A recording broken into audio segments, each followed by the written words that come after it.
Welcome back, everybody. Today I just have a really quick video. It's kind of like a little slideshow because I wasn't able to make a video of these ROX Handlebar Risers. These are like 1.5 2-inch risers. If you're tall like me, I'm 6'4". It really helps when you're standing up riding the bike. It makes it a lot more comfortable. Made me feel a lot more comfortable, gave me a lot more confidence when I was riding. So, to start, basically just take off your handlebar clamps or your handlebar adapters. If you have the 1 1/8 handlebars like I do, you're gonna have the adapters. So just kind of peel those off. And this is real simple.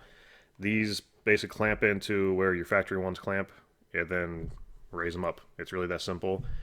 These are my adapters. I just have kind of a quick little picture of them. You could tell they've been on there for a long time with how rusty those bolts are. And these are the handlebar risers. Now these fit 7/8 with those little silver adapters, and if you take those out, they will fit 1 1/8 fat bars. So they pretty much cover everything.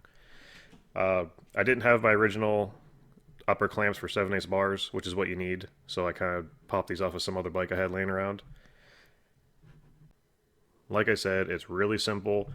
The bottom half, it swivels forward and backwards. This is why these are really nice. They're really adjustable. Just put those in where your factory clamps are, and then kind of get them really close. After that, you're basically just going to set your handlebars down inside the upper clamps, now that are raised about 1.5 2 inches, whatever it is.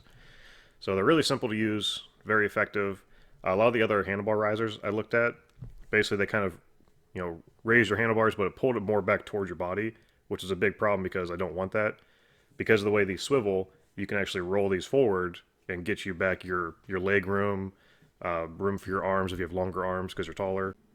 Once you get them on, basically just put your handlebars back in there, rotate everything how you like it. Like I said, move it forward for more leg room, more arm room, and just get it in the spot that you like. Tighten up the clamps, tighten up the upper new clamps that your handlebars go into, and that's it. You don't have to align anything. It's all going to be squared because of the way the clamp system works. And then mine, I did have to kind of trim my foam pad a little bit because these do change the positioning where your bar pad fits on there. So you might have to do that. It really wasn't a big deal. Just kind of shave out a little bit of foam. But that's pretty much it. This was just a really quick video. I figured people wanted to know, if you're watching these, what I was doing to my bike to get it ready for the Hatfield McCoy trip. And this was one of the things I did.